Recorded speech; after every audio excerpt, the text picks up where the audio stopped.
Hello friends, હું કલા રામોલિયા સુરતથી કુકિંગ સ્ટુડિયો બાય કલામાં તમારું સ્વાગત કરું છું. આજે આપણે જોઈશું કેરી ટમેટાની ચટણી. આમ તો ઉનાળામાં આપણને શાક પસંદ નથી હોતા, તો આ ચટણી બનાવીને ખાશો તો એકની જગ્યાએ 2 રોટલી ખવાઈ જશે. એટલી સરસ ટેસ્ટી આ ખાટી મીઠી તીખી ચટણી બનીને તૈયાર થાય છે. તો ચાલો જોઈ લઈએ રેસીપી. તો કેરીની ચટણી બનાવવા માટે મેં અહીંયા કેરી લઈ લીધી છે, જે ખાટી નથી આવતી. આ કેરી આવે છે, કાગડા કેરી કહીએ. તમે કઈ કેરી કયો છો તે પણ મને કમેન્ટમાં કહેજો.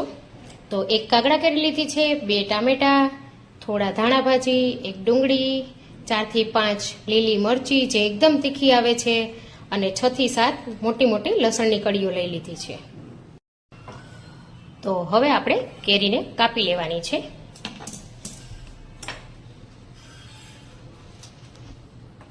જો ચાકા કેટલા સરસ આવે છે. આ તમારે પણ ખરીદવા હોય તો હું તેની લિંક ડિસ્ક્રિપ્શનમાં આપી દઈશ. આપણે 2 ભાગ કેરીના કરી વચ્ચેથી ગોઠલી કાઢી લેવાની છે. જો આમાં તો ગોઠલી નીકળી ગઈ, એકદમ સરળતાથી નીકળી જશે.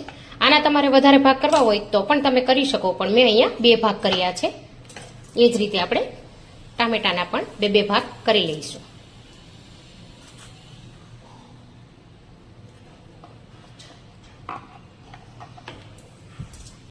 હવે મેં એક ચટણી બનાવવા માટે પેન લઈ લીધી છે. પેન છે તે આપણે અહીંયા બર્ગનર કંપનીની લઈ લીધી છે, બર્જનર કંપનીની. તો તેની લિંક પણ હું તમને આપી દઈશ. ખૂબ જ સરસ એવી પેન આવે છે, અને હું તમને પ્રોડક્ટ ટેગ કરી દઈશ, ત્યાંથી પણ તમે જઈને લઈ શકો. તો આમાં આપણે 2 મોટી ચમચી જેટલું તેલ લઈ લેવાનું છે. કેરીને આમાં શેકાવા માટે રાખી દેવાની છે.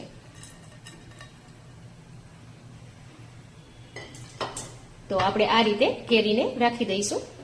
તેલ બધી બાજુ ફેલાવી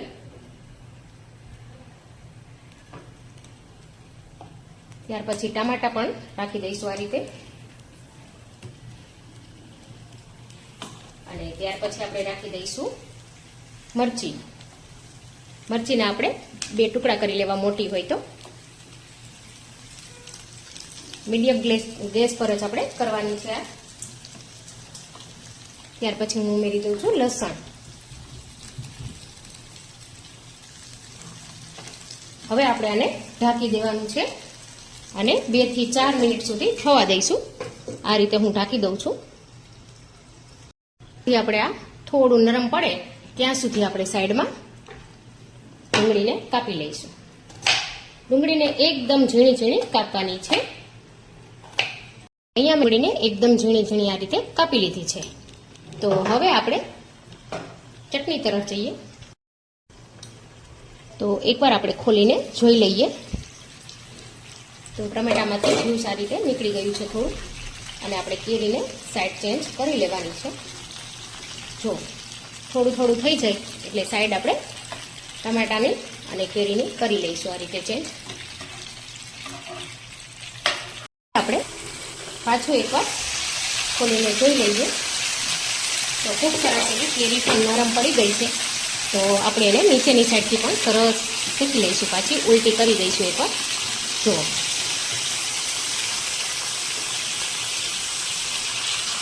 આ રીતે ઉલટ પુલટ કરીને એકદમ પકાવી લેવાની છે આપણે કેરીને. અને ટમાટા પણ જો નીચેની સાઈડથી સરસ થઈ ગયા છે. તો આપણે પાછા પલટાવી લઈશું એકવાર. આ પાછી 2 થી 3 મિનિટ અહીંયા થઈ ગઈ છે. તો હું એકવાર ચેક કરી લઉં. ટોટલ 4 થી 5 મિનિટમાં સરસ થઈ જાય છે. જો ખૂબ સરસ એવી થઈ ગઈ છે, અને ટમેટા પણ ખૂબ સરસ એવા થઈ ગયા છે. પડશે ત્યાર પછી જ આપણે તેમાંથી ચટણી બનાવી શકીશું. જો છાલ પણ એકદમ સોફ્ટ થઈ ગઈ છે અને સરસ નીકળી જશે. હવે કેરી સિવાય બધી જ વસ્તુ કાઢી લઈશું એક ડીશમાં, અને કેરીને પાછી ઢાંકીને 2 મિનિટ થવા દઈશું. તો હવે આપણે પાછું 2 મિનિટ પછી જોઈ લઈશું કે આપણે કેરી પણ સરસ આ રીતે જો એકદમ પ્રેસ કરીએ તો એકદમ પોચી દેખાઈ રહી છે. તો કેરી પણ થઈ ગઈ છે. તો ગેસની ફ્લેમ અહીંયા બંધ કરી દેવાની છે, અને આપણે જોઈ લઈએ. જો આ રીતે થોડું બળશે ને તો ટેસ્ટ ખૂબ જ સરસ આવશે. એટલે આ રીતે થોડુંક બ્રાઉન કલર થવા દેવાનો છે. તો હું પાછી અહીંયા ને અહીંયા રાખું છું. અને આ રીતે એકવાર ફેરવી લઈએ આપણે.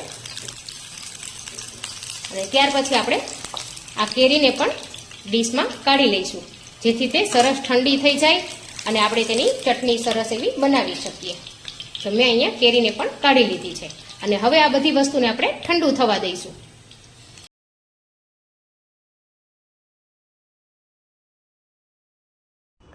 તો હવે આપણે ટામેટાની છાલ કાઢી લઈશું.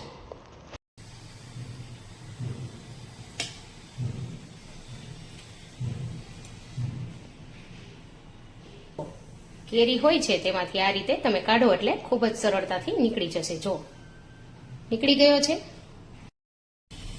તો હવે આ રીતે ચમચીથી બધો જ પલ્પ હું કાઢી લઉં છું. તમે જોઈ શકો છો. જો આ રીતે આપણે બધો જ પલ્પ કેરીમાંથી કાઢી લેવાનો છે. થોડું હજી ગરમ છે તો હું તેને થોડું ઠંડુ થવા દઈશ. જો ખૂબ જ સરસ એવો પલ્પ નીકળી જાય છે. તો હવે આપણે પ્રેસ કરી આમાંથી પણ પલ્પ કાઢી લઈએ બધો અને આપણે તેને ઠંડુ થવા દઈશું. આ રીતે જો કાઢી લેશો ને તો ઠંડુ થવામાં પણ ફટાફટ થશે. તો આ રીતે મારે બંનેમાંથી કાઢી લીધો છે પલ્પ અને હવે હું તેને થોડું ઠંડુ થવા દઈશ. પણ આ રીતે થોડું પ્રેસ કરી લઈ. ઉપરનો ભાગ જો એકદમ તમારી કેરી કઠણ હશે તો થોડું ગોઠલા જેવું લાગશે, તો એમાંથી પણ આપણે આ રીતે કાઢી લઈશું. જો તો મિશ્રણ મારે ઠંડુ થઈ ગયું છે. તો હવે હું તેને આ રીતે એક ખાંડની દસ્તો મેં લઈ લીધા છે, તેમાં લઈ લઉં છું. તમે આને દસ્તો અને ખાંડની આ રીતે ના હોય તો તમે મિક્સરમાં પણ કરી શકો. ત્યાર પછી તેમાં આપણે ઉમેરી દેવાના છે ધાણા ભાજી જે લીધા હતા તે આપણે થોડા થોડા કાપીને ઉમેરી દઈશું.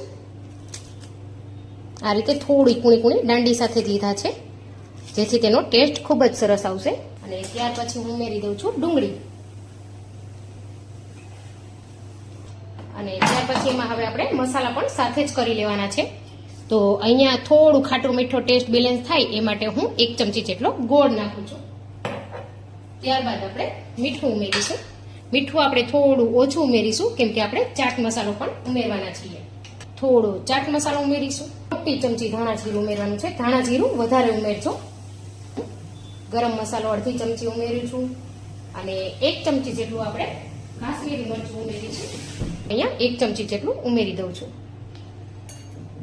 અને હવે આપણે આ બધી જ વસ્તુને ખાંડી લેવાની છે, જેથી તે એક સરખી થઈ જાય. તો હવે આપણે તેને આ રીતે ખાંડી લેવાનું છે. થોડું ભીનું હશે એટલે થોડું ખાંડવામાં તકલીફ પડશે, પણ તમારે હળવા હળવા હાથે ખાંડી લેવાનું છે આ રીતે. જો ખૂબ સરસ એવું લસણ મરચા બધું સરસ એકદમ બની રહ્યું છે. જો ટમેટાને આ રીતે પ્રેસ કરી દેવા એટલે એ સરસ એકદમ પોચા સરસ થઈ જશે. જો લસણ પણ કેટલું સરસ એવું થઈ ગયું છે.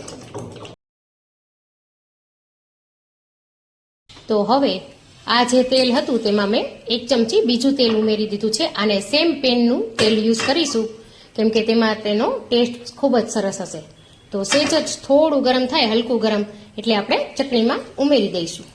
તો અહીંયા આપણું તેલ સરસ ગરમ થઈ ગયું છે. તો ગેસ બંધ કરી દઈશું અને આપણે આ તેલને ચટણીમાં ઉમેરી દેવાનું છે આ રીતે. અને ત્યાર પછી આપણે તેને મિક્સ કરી લઈશું. આ ચટણી આ રીતે ખાંડણીમાં ખાંડશો તમે પથ્થરવાળી કે કોઈ પણ ખાંડણીમાં તો ટેસ્ટ તેનો ખૂબ જ સરસ આવે છે. મિક્સરમાં આ રીતે ક્રંચ રહેતો નથી. તો આ રીતે તમારે પથ્થરવાળી ખાંડણી હોય કે તમારી ઘરે બીજા પણ કોઈ ખાંડણી દસ્તો હોય તો તેમાં તમે ખાંડી શકો છો. તમને નજીકથી પણ ચટણી બતાવું કે કેટલી સરસ એકદમ ટેસ્ટી એવી દેખાઈ રહી છે. જો આને તમે રોટલી, રોટલા, પરોઠા, ભાખરી કોઈ પણ સાથે ખાઈ શકો. હું આને પીરસવાની છું રોટલા સાથે, જે આપણે જુવારનો બનાવેલો છે. જો તો ચાલો હવે તેને આપણે રોટલા સાથે પીરસી લઈએ. મેં અહીંયા રોટલો બનાવી લીધો છે. તમે જોઈ શકો છો કે ચટણી કેટલી સરસ લાગી રહી છે.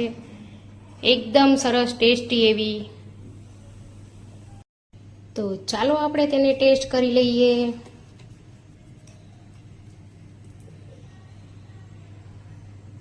જો કેટલી સરસ ટેસ્ટી યમી દેખાઈ રહી છે.